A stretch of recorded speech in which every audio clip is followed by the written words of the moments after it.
All right. Just a couple of things for all of you at the top. On Tuesday evening and for most of the day, yesterday, Secretary Kerry joined President Obama and other senior U.S. officials in bilateral meetings with the Chinese. On Tuesday evening, he joined President Obama for dinner with President Xi. This was followed by further meetings and a state luncheon earlier today in China, so much before we are meeting here right now. These meetings resulted in the U.S.-China joint announcement on climate change, an agreement on the expansion of the Information Technology Agreement, ITA, an agreement on military-to-military confidence building mechanisms, CBMs, to increase transparency and predictability and to reduce risk of unplanned encounters. Secretary Kerry also handed back the first 10-year validity visas to a group of Chinese business people and 5-year validity visas to students at the U.S. Embassy in Beijing earlier today. When meeting with the visa recipients and with members of the U.S. Embassy consular team, Secretary Kerry highlighted the many ways the reciprocal visa validity extension will benefit the people and economies of the United States and China. As you know, Secretary Kerry is on his way right now to Amman. And President Obama is continuing his trip in Asia, and he'll be arriving, he arrived, I should say, Wednesday evening in Naypyidaw, Burma, where he attended the gala dinner at the East Asia Summit. With that. Wait, I'm sorry, I thought where's the secretary right now? On his way to Amman, Jordan. Okay, and he's going to be doing what there? While he's in Amman, he will have the schedule. This was just added over the last 48 hours, given the events on the ground and the tensions on the ground in the region. So he'll be meeting with King Abdullah. He'll have a private dinner with him. He'll also be meeting with President Abbas. Obviously, the schedule is still being finalized, but that's what we have at this point in time. Okay, does that mean that there's a possibility that he might meet Prime Minister Netanyahu or some Israeli official? Well, again, I mean, if there's something added to the schedule, we'll certainly let you all know, but I would remind you that he speaks with Prime Minister Netanyahu probably almost every other day, and he'll continue to do that. Right, but I mean, you guys have made a big point since the Sure. tensions began, that saying that all sides need to exercise restraint, all sides need to do You're right. more, and so if he's only meeting with the King of Jordan and the President of the Palestinian Authority, that would suggest that you think that they are the ones It's that actually need to not do suggesting that. That's why I mentioned the calls, because he doesn't speak with President Abbas as frequently on the phone. He and Prime Minister Netanyahu tend to speak frequently on the phone. As you know, President Abbas has a home in Amman, Jordan, so it's pretty easy to reach him there. But if anything changes in the schedule, we'll let you all know. Okay, What's the timing of the meeting with Abbas? Is it today, tomorrow? It's still being scheduled. They don't land for a few hours there. It's later there, so tomorrow is the most likely option. Can I just ask if you probably saw the announcement in Jerusalem today of 200 new housing units in East Jerusalem. I'm wondering, I assume that your position has not changed on this kind of activity, but could you remind us of what your position is, and also does that have anything to do with why there isn't any meeting with an Israeli official on the Secretary's No, agenda? just to address the meeting question first, this just came together in the last few days given tensions on the ground, and I'll just reiterate again that he speaks frequently, almost every other day, with Prime Minister Netanyahu. So, and President Abbas has a home in Amman. That's the reason for why the schedule stands where it does. In terms of the settlements, the announcement, I should say, of new housing units in East Jerusalem. We are deeply concerned by this decision, particularly given the tense situation in Jerusalem, as well as the unequivocal and unanimous position of the United States and others in the international community opposing such construction in East Jerusalem. These decisions to expand construction have the potential to exacerbate this difficult situation on the ground, and they will not contribute to efforts to reduce the tensions. So we will certainly continue to emphasize privately, as I just said, publicly, our concerns. Okay, that was an interesting semi-slip of the tongue. Are you exasperated with the Israelis? I said exacerbate. I know, but potential you sounded like you started to say exasperate. But anyway, I'm just wondering, are you exasperated with the Israelis for continuing to make these announcements when you say that they will cause the tension or have the potential to cause the tension to Well, we rise. feel they will exacerbate the difficult situation. The announcement of this construction building will. That's our concern about them. So certainly we will continue to express to both the Israelis and the Palestinians our concerns and the needs to do more. Leaving aside whether you are exasperated or not, forgive me, are you not frustrated that the current Israeli government repeatedly, continually, consistently flouts your advice on this, flouts your calls to cease this kind of activity? It's not just ignores or our view, flouts Arshad, it's the I view know, of but the. but Let I'm me not finish. talking- Well, wait, It's our, but I'm not talking to the whole international community okay, here. I'm but I asking think that's you. relevant context. But I don't care whether other people are frustrated about it. I'm But it's interested in whether the relevant. U.S. government is frustrated about it. I can ask other people what they think. Are Mm-hmm. you frustrated that the Israeli government repeatedly flouts your request that they cease this activity? As I stated, we're deeply concerned by these announcements. I reference the international community, not about who is well, you know what I'm saying. I'm not even going to try that anymore. Who is frustrated or not, but to make the point that this is a view held by many in the international community, not just the United States. That's important context. Of course, we continue to raise these issues, but most importantly, they're contrary to Israel's own stated goal of achieving a two-state solution because they make it more difficult to do that. I think, Jen, one of the reasons why Arshad and I are directing this question to you is because, unlike other members of the international community, who you cite many of who agree with you, the United States government has leverage with the Israelis in a way that the Europeans, for example, do not. We also have an important security relationship with Israel, and we Right. are one of the greatest providers of security assistance to them as well. Exactly. So, and no amount of announcements of new housing units or new settlements in the West Bank is going to have any impact on that security relationship, right? Correct? Okay. So you basically cede your leverage.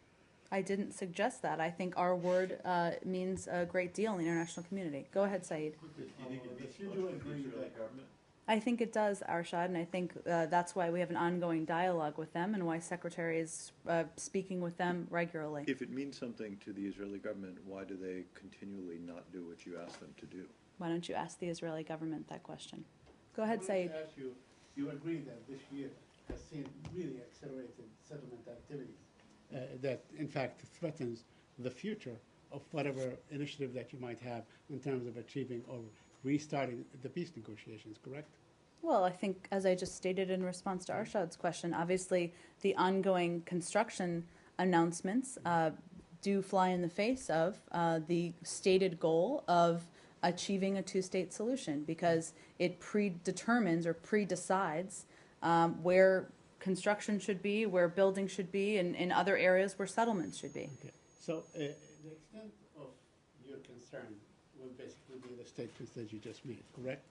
We are not likely to see any action from the United States that can actually impact Israel's decisions. Are we likely to see Well, that? I think, Saeed, I think every country is going to make their own decisions, but obviously I don't think the Israelis want to see the tensions and the violence on the ground right now. They've stated they want to see a two-state solution, and certainly there are steps that need to be taken to achieve that. Just to follow up on Matt's question, that you have leverage. Now, other countries such as France, other European countries where are recognizing the Palestinians. Will you follow suit? Ultimately, of all the communities in which you agree with, as you stated, this is an international position. If they one by one, if they go ahead and recognize the Palestinian state, will you do the same thing, or will you sort of not counter any effort of the United Nations to pursue that? Saeed, as you know, we support Palestinian statehood. We believe that it should be achieved through direct negotiations between the parties that resolve the final status issues and end the conflict. That has consistently been our position. I understand, but you support a Palestinian state within certain boundaries, correct, and within on certain territories. We believe it should be and the more- negotiated, Saeed, between the parties. Go ahead. Yes, regarding Secretary Kerry trip, I think it was mentioned yesterday he's going to UAE after this Amman trip. He's not going to the UAE. Okay, it's cancelled now. It was It was announced yesterday. I understand that, but he's not going. I believe it was a note that went to the traveling press and may have been sent. Okay, he's no longer going. Well, there's a difference between Oman and Amman, but they can kind of get confused sometimes. Can I just ask you, in terms of, and I No, realize, I don't think that was the issue. I think there was a note that went that he was going to the UAE. He's not going to the UAE. Go ahead. just, So when, and I, sorry, Matt, when is he planning to be home, or does that depend on the talks in Amman? I don't have any update on that, Joe. Obviously, he'll be in Amman tomorrow, and I'll refer to the traveling team to update the team traveling with him on what his plans will be. just, Go ahead. and I realize that the people traveling Mm-hmm. have a better place, and the Secretary himself, better place to get this. But would you expect the Secretary in his meeting with President Abbas to raise the issue of incitement that the Israelis have complained about the letter, the condolence letter that he sent to the family of the alleged. I expect they'll focus on de-escalating tensions, particularly surrounding Haram al-Sharif Temple Mount and the importance of maintaining calm. They'll also likely discuss developments in Gaza, including reconstruction efforts. So I expect they'll discuss a range of issues, including the increasing tensions on the ground. Is it still the case that you're not satisfied with what the Palestinians have done to try, or what the Palestinian leadership has done? We to believe try both sides can do more and continue to believe that. And he would make the same case with Prime Minister Netanyahu Yes. or other Israelis Yes. if he had the opportunity? And he will, because he speaks with Prime Minister Netanyahu Well, I know, practically but every there's a other day. difference between a phone call or a secure video call and actually being there on the ground and, say, coming out in a photo op or a press availability and saying directly to the leader's face, whether that is President Abbas or Prime Minister Netanyahu, look, we think you need to do more. Well, I can there is a assure you difference. that point has been made to both sides and will continue to make it. Would you agree that yesterday marked the 10th anniversary of Arafat's death, and on that occasion, many Israeli politicians and ministers issued statements saying that Abbas is much worse than Arafat, that he is really a clever embodiment of evil, he incites all the time. Do you agree with any of these assessments? Do you believe that Abbas intentionally provokes and incites against the Israelis? The Secretary continues to believe that President Abbas is not only a close friend, he doesn't just believe that, he actively partakes in that friendship, but also he believes he is continues to be an important partner for peace. He actively partakes in that friendship. Okay. He doesn't just believe they're friends, he And- is a friend. And by extension, he also believes that Prime Minister Netanyahu is. Yes, that's correct. Okay, but with the two sides don't see each other that way. You acknowledge that that's a problem. Agreed, but we continue to believe that they both can be Well, partners for does the peace. Secretary believe that his personal friendship with each person can somehow bridge? That the is not divide? at all what I said and wasn't what Saeed's Oh, question was. I know, but that's what I'm asking you.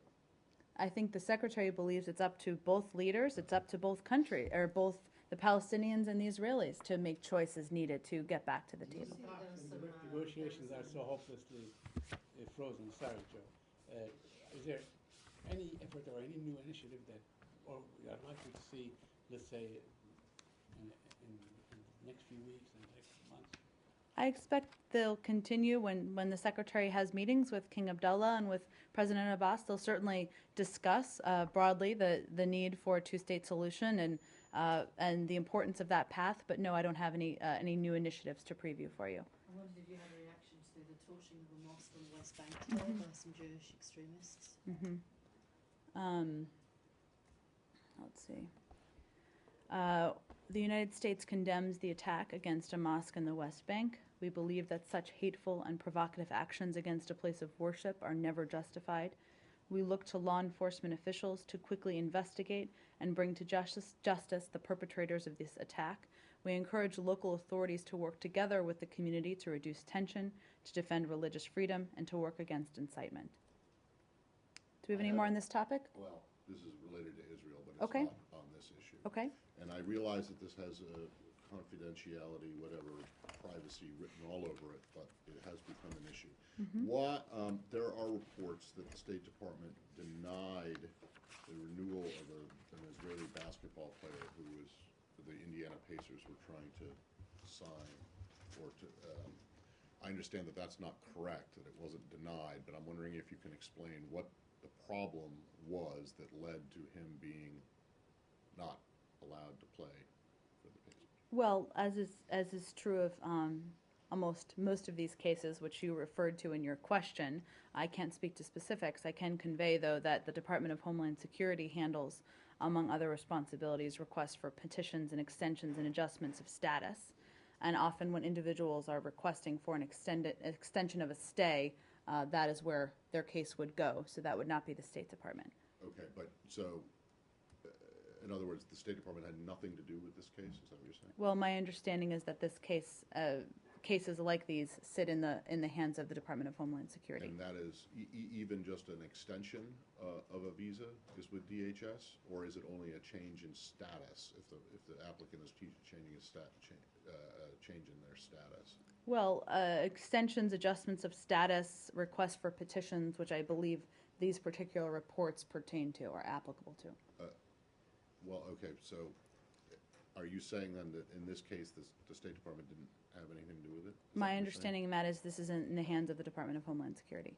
Okay, and there is nothing, this case is not being handled, or let's say, is it correct that this case is being handled the same way other similar cases of foreign athletes are being handled, and there is not any difference simply because this guy is an Israeli? Correct. Obviously, every case is adjudicated individually, just like when we handle visas. Right. But his citizenship to a particular country is not involved in it. No, Because but I would- You remember earlier this year, there was a lot of concern on the Hill about tourist visas and other things for Israeli citizens being delayed or rejected. This has nothing to do with that.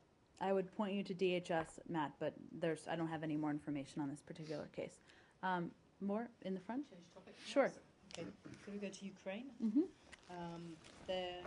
So the NATO chief has come out today and sort of also backed up what you were saying yesterday about more convoys of trucks and so on, and going into eastern Ukraine from Russia. And the Ukrainian defense minister now is warning about there might be possible new fighting, and that they're gearing up their forces for combat operations and preparing their reserves as well. Is there a fear in this building that we're on the brink of some kind of all-out fighting again in Eastern Europe, in Eastern Ukraine?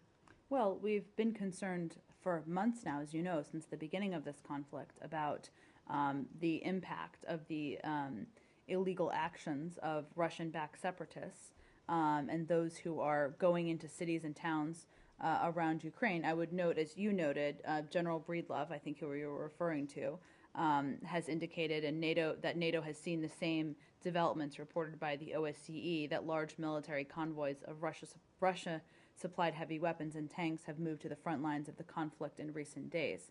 Obviously, our preference would be to see a ceasefire continue. And what we've seen is ongoing continuous blatant violations of the Minsk Protocol by Russia and its proxies. Now, it remains the case that Ukraine has the right to defend itself and its territory, but certainly the reason we supported the Minsk Protocol is because we wanted to see a peaceful resolution. I'm not going to get ahead of where we are now because, obviously we've seen these reports. I don't have anything new from the U.S. government in terms of confirmation, though we certainly stand by what the OSCE and NATO have said about where the convoys are. What is the United States actively trying to do to de-escalate the tensions in that region? There was a meeting in Beijing between Secretary Kerry and Foreign Minister Lavrov. And Secretary Kerry spoke with Foreign Minister Lavrov today as well. They talked about Iran and the P5+1 negotiations, but they also talked about Ukraine and our ongoing concerns about escalating tensions there, the need to abide by the Minsk protocols, and we'll continue to press these issues and discuss with other counterparts in the world what our concerns are. But is there any move to try and bring the sides together in a negotiation at the moment? I mean, it's all well and good to say that you're concerned about it, but it does seem that there's no Joe, diplomatic. in the past, the United States hasn't been a party to those. In terms of how it would proceed in the future, obviously, handling things diplomatically is always our preference. I don't have anything to preview for you in terms of the OSCE and what they may or may not be doing or working on, but obviously our objective is to get back to the ceasefire and the agreements made under the Minsk Protocol. Jen, it seems as though both sides, both the U.S. and Russia, or at least through what you just said about Secretary Kerry and then what the Russians are saying about Foreign Minister Lavrov, you're both saying the Minsk agreements needed to be abided by, and yet you're saying that the Ukrainians are abiding by it and the Russians aren't, while the Russians say the exact opposite. I mean, is there a point to these conversations when they're just talking past each other? You can't Well, even agree on this. You can't agree Matt, the on the challenge facts. with the account of the Russians is that NATO and the OSCE both conveyed that large military convoys of Russian-supplied heavy weapons and tanks have moved to the front lines of the conflict in recent days. That's a clear violation of the Minsk protocols. So we're talking about actions and what's happening on the ground. We certainly agree that the Minsk protocols need to be abided by, but the actions of the Russians and their proxies is not backing up their rhetoric. That's our concern. But do you think that there's a fundamental misunderstanding by one party or another as to what the Minsk agreements actually call for? There should certainly not be. We've been pretty clear. They include everything from the release of political prisoners to moving back, military to moving back from the border. And obviously, these actions that have been taken are contrary to it. They're Okay. very clearly stated out. But you don't see anything that the Kiev government is doing as being in violation of Minsk. Is that I'm right? not sure what the Russians are referring to. Did they get specific about what they convey Well, as they're the talking, violation? I mean, they talk about shelling of civilian buildings in Donetsk and other places in the east. I mean, if the Ukrainians are doing that, isn't that a violation of Minsk? Well, the Russian-backed separatists, there's been intensified shelling around the Donetsk airport, as well as Debaltseve, where separatists appear intent on moving forces well beyond the lines agreed in Minsk. So again, this is a case where there are Russian-backed separatists aggressively going to land that is owned by Ukraine and is Ukrainian land, and conveying that the Ukrainians can't take steps to defend themselves, and we just don't agree with that. Okay, but you see no validity at all to Russian arguments that the Ukrainian army is also violating. Well, I have Minsk. not heard any specifics that warrant, that would qualify as a violation. Did you say anything about the Security Council this afternoon? There's a call for the Security You're Council. right. Samantha Yes, Power, Ambassador Samantha Right. Power will be speaking later this afternoon. I believe the meeting starts around 2:30, so she'll speak shortly after that. Okay. Can I ask you two questions about that? One, why did you feel the need to call for a Security Council meeting on this? And second, did the Secretary convey to Foreign Minister Lavrov in private what you from the podium and many other U.S. government officials have said publicly, that further Russian violations of the ceasefire agreement would lead to Russia paying and increasing, would raise the cost to Russia of its behavior? We've definitely conveyed that privately to the Russians, just as we've conveyed that publicly. Did the Secretary do that? Do you know? On their recent call, it was certainly expressing our concerns about the situation in Ukraine. I think they know what the consequences will be should they proceed down this path. What was your second question? The other one was why you felt it necessary to call for the Security Council meeting for Ambassador Power to speak on Ukraine. Well, obviously we're concerned about continuous blatant violations of the Minsk Protocol, and we're certainly concerned about tensions on the ground and reports over the past couple of days about the developments seen by NATO and the OSCE. As you know, there have been meetings in the past, or several over the past several months about this, and I expect Ambassador Power will speak to this in the next hour or so, if I'm doing my time right. Sure. One more in Ukraine? Sure, go ahead. Sorry, I mean, it just seems like an appropriate day, Jen, given the statements from NATO today and whatnot. Could you remind us a little bit about what these consequences will be?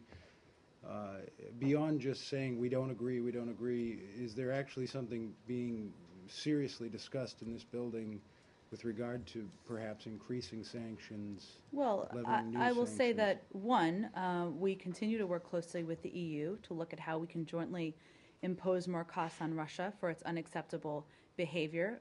We and our allies and partners would be prepared to broaden and deepen existing sanctions.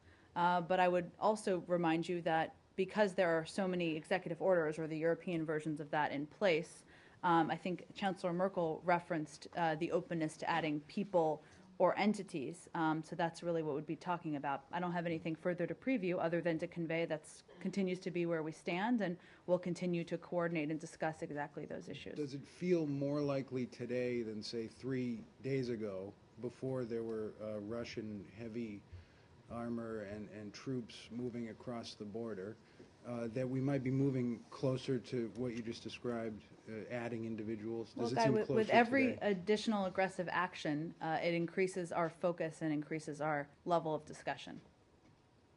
Go ahead.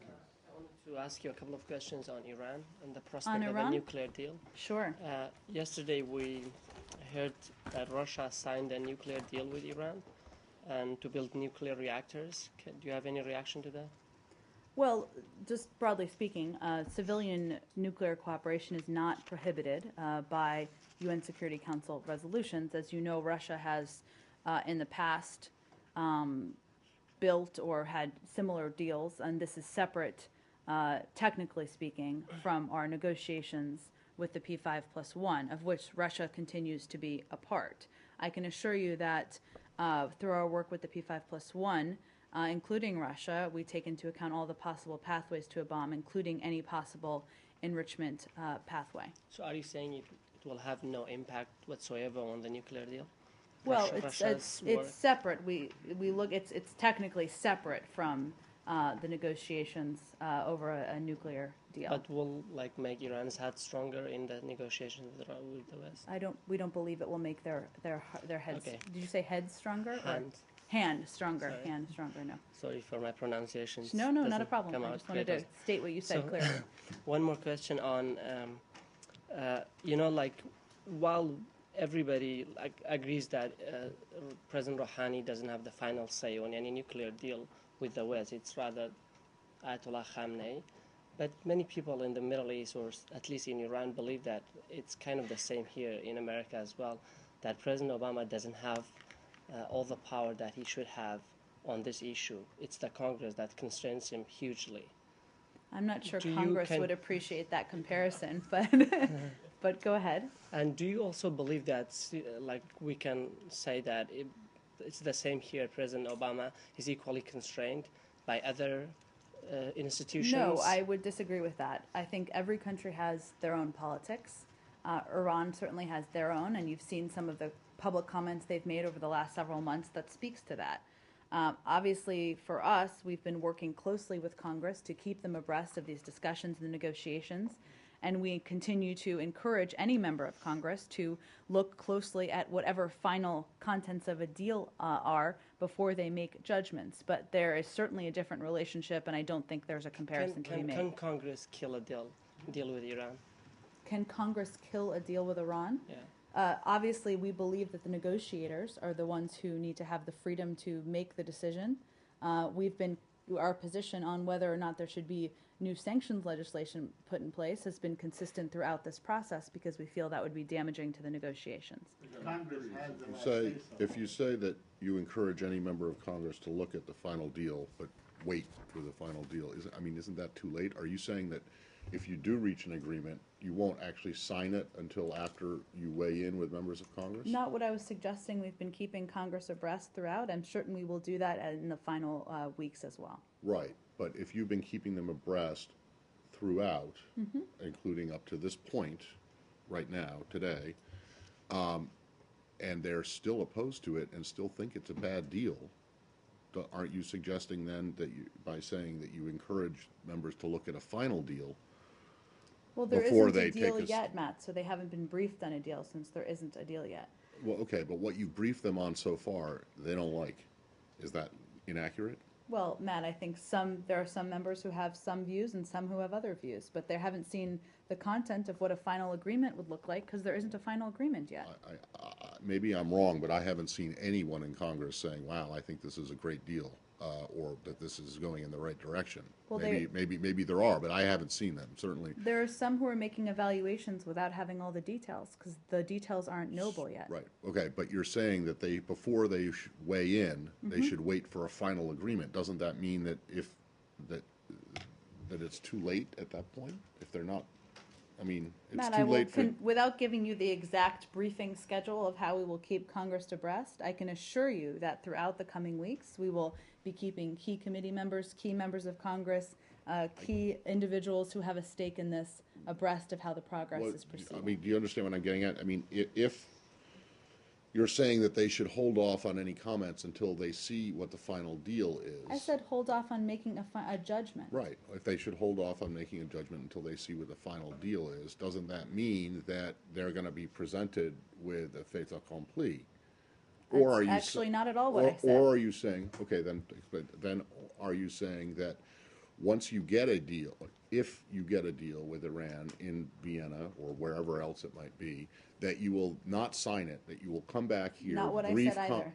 And that's not, no, I said Okay. we will be keeping Congress abreast throughout this process with briefings. So if- Obviously, we don't have a deal yet. When we have a deal, we'll continue those discussions. I'm not gonna lay it out more for Well, than that. but you're saying that you would go ahead, even though you're telling Congress that they can't make a judgment because they won't know all the details until a final deal is reached. You're saying that a final deal is going to be signed off on, and then you're going to brief Congress about I'm the not results? going to get in more details about our briefing of Congress. Go ahead, Saeed. Any deal will finally involve lifting all the sanctions, and Congress can only do that, correct? So, in effect, they do That have. is not correct, Saeed. That is incorrect? Go Congress ahead, would not. Samir. Congress No, would- that's not correct. Go ahead. Did Deputy Sherman leave Muscat, or are they She still did. there? She's on her way back. To Washington, right? Yes.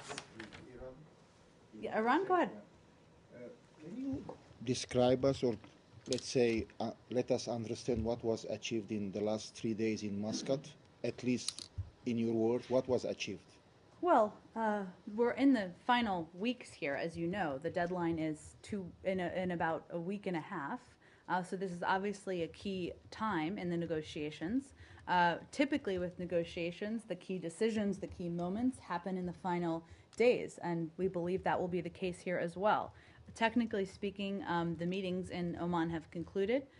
There were 2 full days of trilateral meetings with Secretary Kerry meeting with Baroness Ashton and Foreign Minister Zarif, followed by a day of meetings among the P5+1 political directors. They'll be reconvening next week, as has already been previously announced. So we're continuing to chip away and have tough discussions about these challenging issues. We can't read out in TikTok exact progress and exact moments because that would be harmful to the negotiations. So the next step is Vienna 18th, right? Correct. And without going in details and talking about the steps that you are taking with the Congress, just like are you updating the Congress now? At least it's something going on from now till 18, or it's going to be updated later after 18 or after 26? We've had ongoing discussions with a range of members of Congress for months now. So, yeah, Senators Kirk and Menendez put a statement out. You might have seen it. It was a little while ago, but it's been sent to me again here.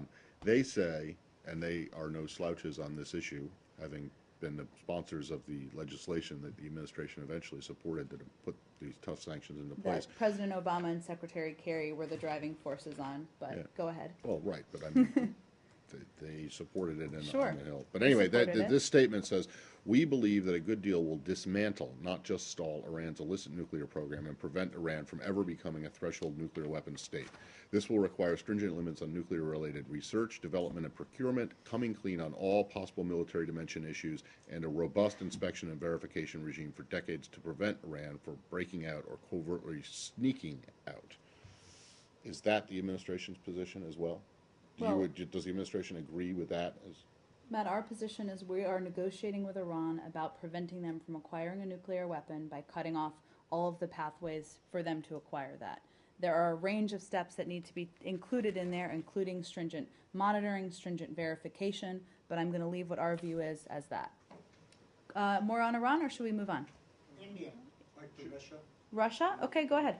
There was an announcement this morning by Foreign Minister Lavrov that Russia was going to be extending the range of its long-range heavy-duty bombers, of which they've got 150 in their fleet, going as far as the Gulf of Mexico, and certainly in the other direction, a very significant shift in policy with regard to surveillance on the defense side. Have you any comment on that from State? I haven't had a chance to talk to our team about this. I've seen the reports on it, but why don't I'll do that after the briefing. We'll get you something more substantive and around to others who are interested. Go ahead, Abby, and we'll go to Nicholas next. Sorry, I just wanted clarification before. Sure. Were you saying when you were speaking about Ukraine that you had just seen troops, Russia building up along the border and not crossing over the border? So NATO and the OSCE have spoken to this, and they've spoken about proceeding past the border. We don't have any reason to question that, but we don't have any independent new information from the United States. Okay. And General Breedlove spoke a little bit to this earlier today, and the OSCE did over the last couple of days. Go ahead. Oh, go ahead. I said you could go next. Sorry, go ahead. Can we move to Iraq/Syria/ISIS? Sure. Do you have any independent information about the fate of Baghdadi since Monday? I don't have any new information. Okay. One U.S. lawmaker, Mr. McCall, said this morning in Time magazine that he criticized the security gaps, security shortcomings in Europe, saying that Europe has the risk of becoming a jihadi superhighway because of lack of controls of foreign fighters. So do you agree with him? And do you think that European countries are not doing enough to control the flow of foreign fighters coming back from Syria and from Iraq? Well, I think we've all seen, European countries, the United States, and others as well in the region, that the growth of ISIL and the increase in foreign fighters we've seen over the last year or so has been a wake-up call to everybody about the need to do more to crack down on foreign fighters, to make it more difficult, to do better tracking, to coordinate along those fronts. Over the last several months, Europe and many European countries have taken steps to do more on that front. It takes a while to implement, and obviously there are still aggressive recruitment tactics that are happening from ISIL at the same time. But I would say that our view is that the efforts of the EU and Europeans have increased over the last several months, as has the efforts of the United States, as has the efforts of Arab countries in the region. There have been new laws put in place. There have been new restrictions put in place. Obviously, this isn't a challenge or a problem that we can address within just a couple of months. Jen, there is a meeting that will take place tomorrow here in Washington by 200 military experts from 30 countries that will be discussing the next phase in the fight against ISIS. That might also include some ground troops. Are you aware of that, or could you share with us any information? The Department of Defense, I assume, is engaged in this event or hosting it in some capacity, or do you have more details on it? I don't have more details. Let me ask you about a poll that was conducted by the Arab Center for Research and Policy Study in Doha. They have a satellite office here in Washington. They held a press conference today, and it shows that while majority of Arabs support the fight against ISIS itself, they remain suspicious of U.S. intentions. And they also say that you don't take into consideration Arab opinion and when formulating U.S. policy, whether military or just policy. Do you have any comment on that? Well, I haven't seen that poll, and I'm not going to speak to a poll, but let me convey, though, that obviously from the beginning, we felt it was important for Arab countries to be partners militarily when we did our first airstrikes. We've been partnering and working closely with Arab countries and Arab leaders because we feel specifically that the voices of those leaders, the voices of religious leaders, of faith leaders, of government leaders in many of those countries is far more effective than the voice of the United States. So I think our actions just contradict the findings of that report. In fact, that's why they're angry. Their beef is on this point, that you do consult with the leaders, but you don't, you dismiss totally the sentiments of the so-called, quote-unquote Arab street, that the sentiments of the public, how they view your interventions and so on in the region. Well, I think our view, Said, and we're not just talking to leaders, we're talking to a range of civil society leaders, of religious leaders, of faith leaders. We're communicating via social media. And a lot of this is done, though, through partnering with many high-level officials in these countries. We certainly feel that there's a view that ISIL poses a threat to the region. We're taking on that threat with these countries, and I don't know that there's much disagreement about that particular challenge. On the political dimension of your strategy against ISIS in Iraq, have you made any progress in, for example, vis-a-vis Iraq's government's efforts to reach out to the Sunni communities in Anbar? Well, there have been, Prime Minister Abadi has spoken to this, but he's also taken a range of steps to meet with leaders, Sunni leaders and Sunni tribal leaders. He's ramped up outreach to Sunni tribal leaders in Amman and Baghdad and stressed in public remarks that he is an advocate and will continue to be an advocate for all Iraqis, regardless of ethnicity or religion. We know there's quite a bit of history here and hard feelings, given some of the events over the last several months prior to Prime Minister Abadi taking over. And we know it's going to take some time to repair some of those relationships. But we've seen him take some steps to address them, and we've seen him make efforts to both encourage the security forces to operate in a more inclusive manner, in a regulated manner, including the Shia militia, to reach out himself personally, which is what I just referenced. What about the relationship between Baghdad and the KRG, Kurdistan regional government? Yesterday, or it was this weekend actually, Prime Minister of Kurdistan, Nechirvan Barzani, slammed the Iraqi government for failing to deliver on promises that it had made before forming the government in Baghdad. Well, it seems that people like the Kurds are frustrated with Baghdad, with Prime Minister Abadi's new government, as the same way that they were with al-Maliki's government. Well, I don't think it's been put specifically in those terms. Obviously, there are discussions about everything from oil revenues to payments that are ongoing, and we're certainly encouraging those to be the Iraqi government to resolve those issues. But those are negotiations that are ongoing, and there have been some back and forth on it between the Kurdish government and the central government, and we hope and it will be resolved soon. In your response to the question earlier about this public opinion poll and Arab Street, you talked about how you are making an effort to engage with the regular people and not just the leadership, and I'm sure you are. But you also agree that actions speak louder than words, correct? I mean, you constantly say that, and as it relates to all sorts of governments, including the Russians in Ukraine, elsewhere. So with that in mind, the fact that actions do speak louder than words, I'm wondering if we could talk a little bit about this huge business delegation that a senior State Department official led to Egypt. Your concerns about the human rights situation in Egypt, the political situation in Egypt remain, and so as far as I know, unless something has changed. So in light of those concerns and your unhappiness with the Egyptian government, what kind of signal does it send to have a senior official lead the largest ever U.S. business delegation to Egypt with the goal of promoting U.S. investment there? Well, one, our concerns regarding Egypt and human rights and restrictions on civil society are well known. They haven't changed. But we also know that one of the challenges that the people of Egypt have been experiencing over the past couple of years is the lack of economic development, of economic growth, of economic opportunity. And international investment in Egypt's economy supports the Egyptian people. And so we believe that by bringing companies there, Egypt's economic and workforce development is something that can help the people of Egypt. It's vital to their long-term stability. It doesn't mean that we're not going to continue to have at the diplomatic level a conversation about our concerns about their human rights record and the steps they've taken to crack down on protesters, et cetera. And obviously we haven't moved forward with the additional certifications, as you know. Right. But, I mean, in the past, foreign investment in Egypt, and bring it home, U.S. investment in Egypt has benefited a relatively small number of Egyptians, certainly not the ones who were coming out and voted for the president who was then overthrown in the non-coup.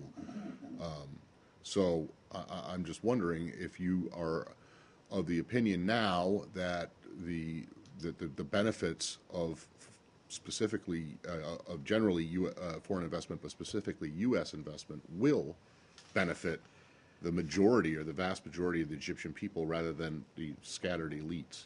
Well, certainly that would be the objective of any trade or investment trade initiative. Right. Would be to impact and help the economy and help the people of Egypt. Right, but I mean, the objectives, good intentions are one thing, but being able to be sure that what you're doing is promoting the kind of thing that, or is going to end up promoting and help the kind of thing that you're talking about is something else. So you're confident.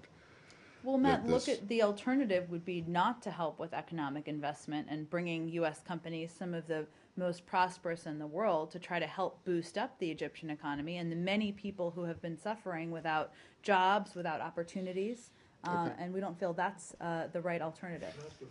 Sure. Isn't that, in a sense, just what the administration has chosen to do by not yet, as I understand it, dispersing all of the $1.55 billion in annual assistance that it gives Egypt? You mean the additional certifications, or? Yes, and I mean, you're making a choice there to not make all that money available. At least some of that money would presumably help prop up the Egyptian economy. It's not all military. Much of it is tied to, one, Egypt making progress on their human rights record and concerns we have about crackdowns over the last year plus. Right. So there are specific requirements, as you Right. know, that work through Congress. That were imposed by Congress. Yes. You didn't ask for them, right? Correct, but we support them. Right. But that have been imposed by Congress. They have not yet been certified. So why not, I mean, just adopting the same logic, why not hold off on leading teams of American business people to Egypt until they start getting their human rights and democratic processes more in line with international norms and what you would like to see? Well, it's like any relationship, Arshad. There are complications to it, but we want to see Egypt's economy thrive. We want to see Egypt be stable over the long term. We want the Egyptian people to thrive. This is an opportunity to bring U.S. businesses there, to encourage them to invest. There are still concerns we have, and that is noted by the fact that we have not certified, based on their human rights record or progress that hasn't been made, additional funding. Some of it is military funding, some of it is for other programs. But Could you take a question for me on this one? It's a what difficult one. specifically is the question? Well, I'd be interested in knowing, of the $1.55 billion that was appropriated for Egypt for fiscal 2014, how much has actually been obligated and how much has not, and what are the reasons for the portions that have not been obligated? Is it simply the lack of certifications, or is it something else? Sure, we will check on that for you. Thank you. I understand how you're not concerned, you're sending a mixed message. I mean, the money that Arshad's talking about, $1.55 billion, sorry, is presumably far less than a group of several dozen enormous U.S. multinationals will invest there. Are you not concerned that the people of Egypt, the very people who you hope to see benefit from foreign investment there, are getting a mixed message from you when you are withholding aid, direct aid to the government, at the same time as telling American businesses that they should go and pump their money into Egypt? Well, there's a difference between direct assistance to the government and promoting economic opportunity and business investment that we believe will benefit the people of Egypt. And that's why we supported this mission and why we led it. Just a quick follow-up. The FCC gave himself, was extended the authority to turn over any fugitives that might be in Egypt and wanted by their home countries and so on. I wonder if you have any comment on that, or are you aware of this? Tell me again. The president of Egypt assumed executive authority to turn anyone that may have taken refuge in Egypt for political reasons over to their countries if they are wanted We'll by have these to check countries. on the specifics of that. Saeed, I'm happy to do that. Go ahead. A different front. Okay. I mean, a few days ago, you said we didn't have the chance to discuss with the team the link between Ansar Beit al-Maqdis and Daesh, ISIL, which was like the ones who are working in Sinai and ISIL. Do you have a chance to possibility Well, of I link? think I Because can- there was a reported story in New York Times related Sure. to the killing of an American citizen in Sinai. What is somehow related to this. Well, I think what I conveyed at the time, I believe, if I recall correctly, is that there is a difference between publicly stating or publicly claiming support for a group and specifically taking actions that are linked and coordinated with the group. So that I don't have any additional assessment on. The reason that I'm asking this, because almost a week ago or so, the American embassy in Cairo, there was kind of warning to the people, especially those who are going to the American school in Cairo, to be worried about, have precautionary steps regarding the possibility of a Sure, terrorist you're talking attack. about a travel advisory that went out. The travel advisory, besides that, there was like a warning for the Americans who are living in Cairo and their A kids are couple in weeks American ago, I believe. Yeah. maybe 10 days. Do you have anything to, have you, like come to more details about this threat, or it's like whatever was done? We provide, and this is standard across the world, when there's information that we believe the public needs to know, we provide that. And then this was a case of that. I don't believe that's ongoing, but I wonder if you would comment on the Russian report that Egypt received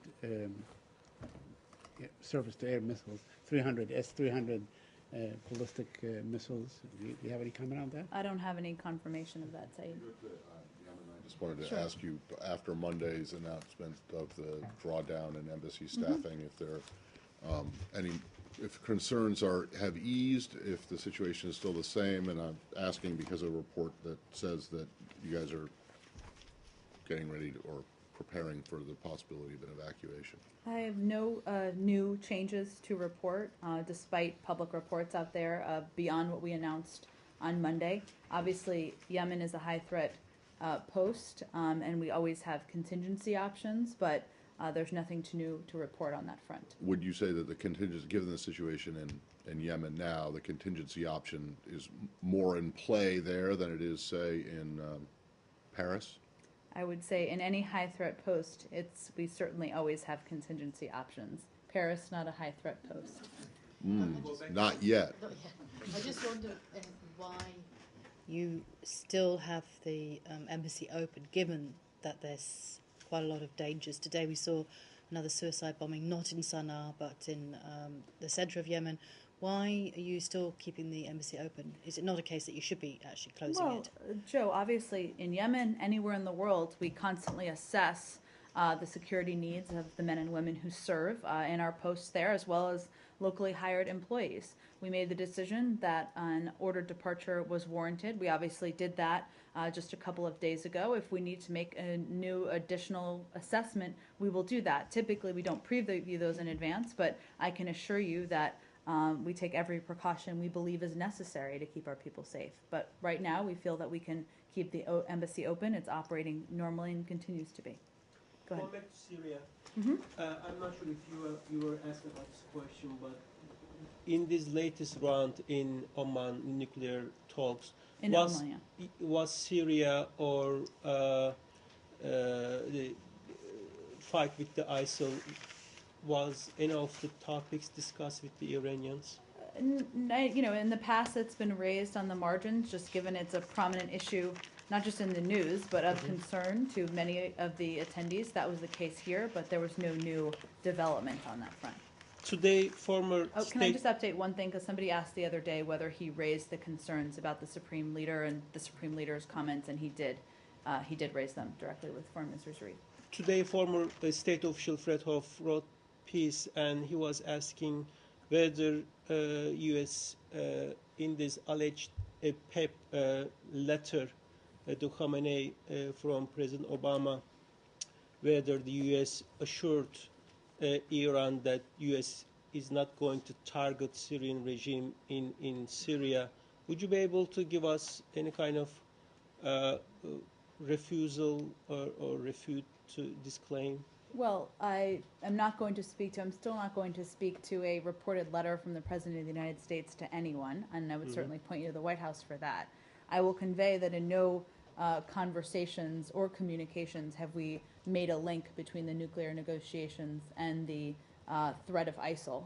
So I would take that and go ahead. I don't have anything else to say. Go ahead. Can we say that you have not given any kind of assurances to Iran regarding the Syrian regime being targeted Our or not? discussions have been exactly how I've described them. Just on this, the senior Iranian official is saying that there have been responses to correspondence, and I'm just wondering if you are aware, not being specific, not talking about any specific letter that may or may not have been written by the president, but are you aware of discussions between the United States government or between the administration or exchanges of correspondence between the administration and the office of the Supreme Leader in Iran? I don't have anything for you on that, no. Go ahead. Hi, Mary Alice Salinas with Voice of Hi, America. Mary Alice. Hi there. With regard to Ferguson, the parents of Michael Brown, the teenager killed by a police officer in Ferguson, appeared yesterday before the UN Committee Against Torture in Geneva. They've said they want justice for Michael Brown, and they also believe that what happened there was represents a violation of the Convention Against Torture and other cruel, inhumane, or degrading treatment or punishment.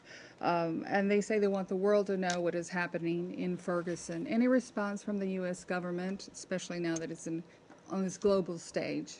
Well, I will let my colleagues at the White House speak to events, even as difficult as events like those in Ferguson, and what that means. I can speak specifically to the fact that, we stand by our record here in the United States as it relates to everything from freedom of speech, freedom of protest, freedom of media, and we would put that up against any countries in the world.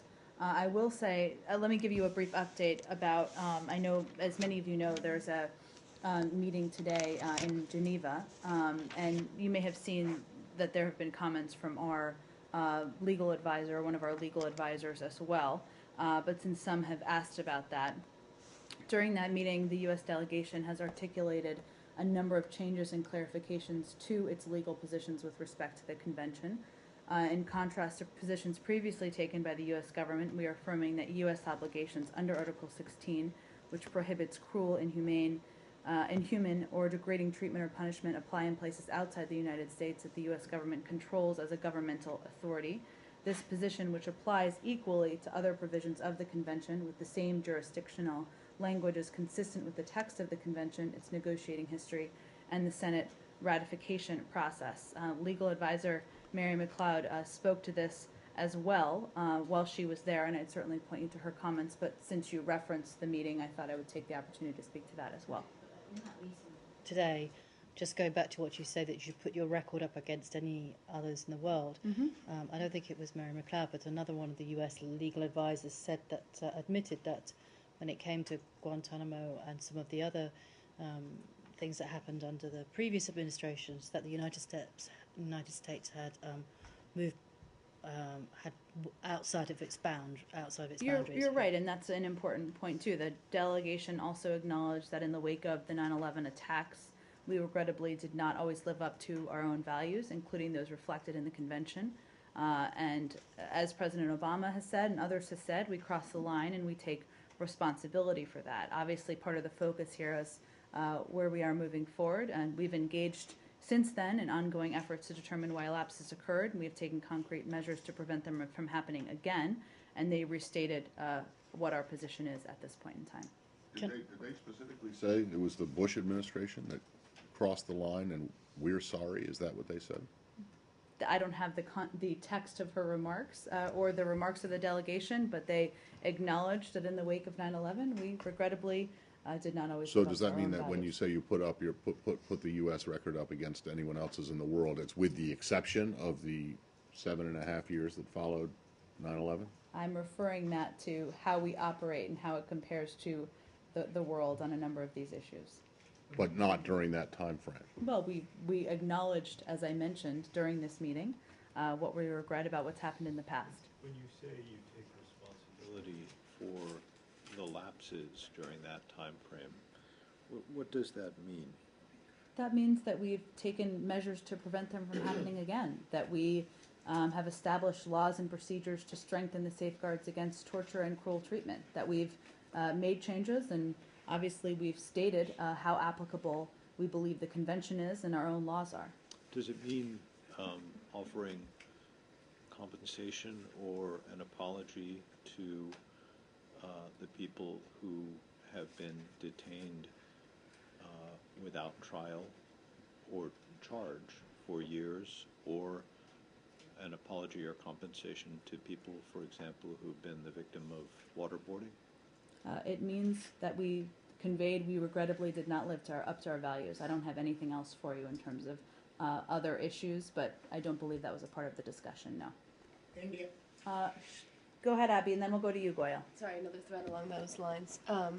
I know that they'll actually be speaking to this tomorrow, but does the U.S. agree with the UN's interpretation of when solitary confinement constitutes torture?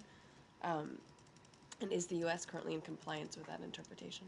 Well, I believe I'd have to check with our lawyers and the team working on this, on the specifics. Obviously, we reiterated clearly our commitment to abiding by the convention. In terms of the specifics of it, I'm happy to take the question. We can get you back some specifics. Why don't we go to Goyle and then we can go to you. Go ahead, Goyle. Thank you, madam. I've been talking about this issue for the last 10 years, corruption in India and black money. Now, this issue became escalated during Prime Minister Modi's campaign, and now he's taking this action to bring that $1.4 trillion, according to New York Times, sitting outside of India from the corrupt ministers from India. Now, my question is now, since G20 is taking place in Australia and Prime Minister Modi will be there, and so will be President Obama. So how U.S. is going to help, because Prime Minister Modi and Indians are seeking U.S. help to bring that money back to India?